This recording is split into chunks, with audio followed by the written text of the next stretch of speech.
Welcome everyone back to the channel. This is going to be a quick video, and what I'm going to go over is top 5 reasons why you may want to buy an iPhone in 2020.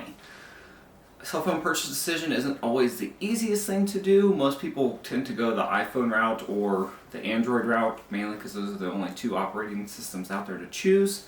So this is going to be mainly focused on the iPhone and the top 5 reasons why you may want to buy an iPhone in 2020. So the first big reason is build quality. I find that the iPhones, even some of the cheaper ones like the iPhone 11, the new one out there, they're just built so much better than some of the Android counterparts. They generally have a good feel in the hand, and overall they feel premium. Even again, the iPhone and the XR and the iPhone 11, they just have a more premium feel than some of the more Android phones out there that kind of have a plastic vibe to them. So the second reason is ease of use. I find that generally they're a little bit easier to use, the operating system, and overall if you have an Apple Watch or anything that you're pairing it to, I find that the process of using them is way easier than on the Android side.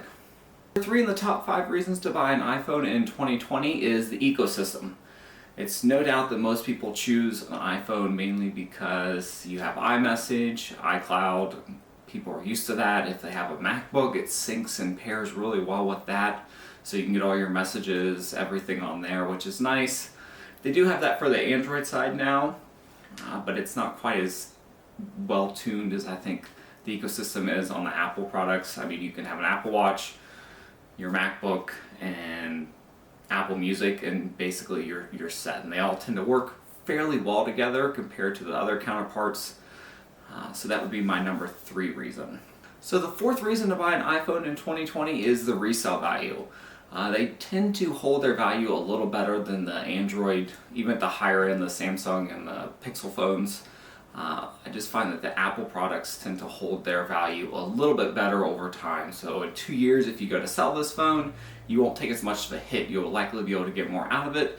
And I find they're easier to sell because most people are, on the Apple ecosystem.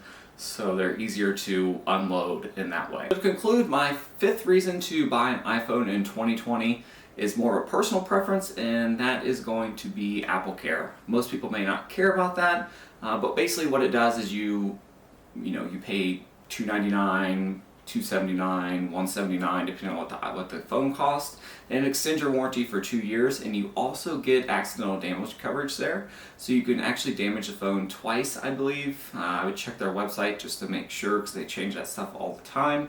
But let's say I drop this and I crack the back. It's got a glass back on it.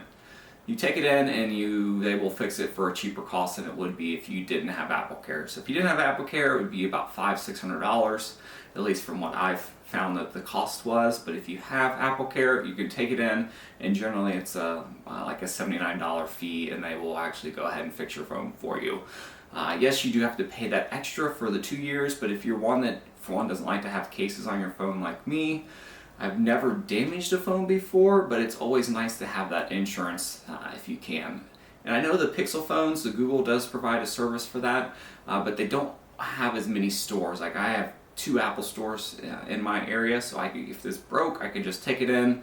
They could likely fix it there, and then you'd be on your way, and it wouldn't cost you so much out of pocket. Top 5 reasons why I would choose an iPhone in 2020. Yes, there's many others, and there's many negatives, which I will do. I'm going to do a quick top 5 video on why you may not want to buy an iPhone in 2020. But those are my opinions. If you have any comments, questions, feel free to leave the comments below. And I hope you guys have a good rest of the day.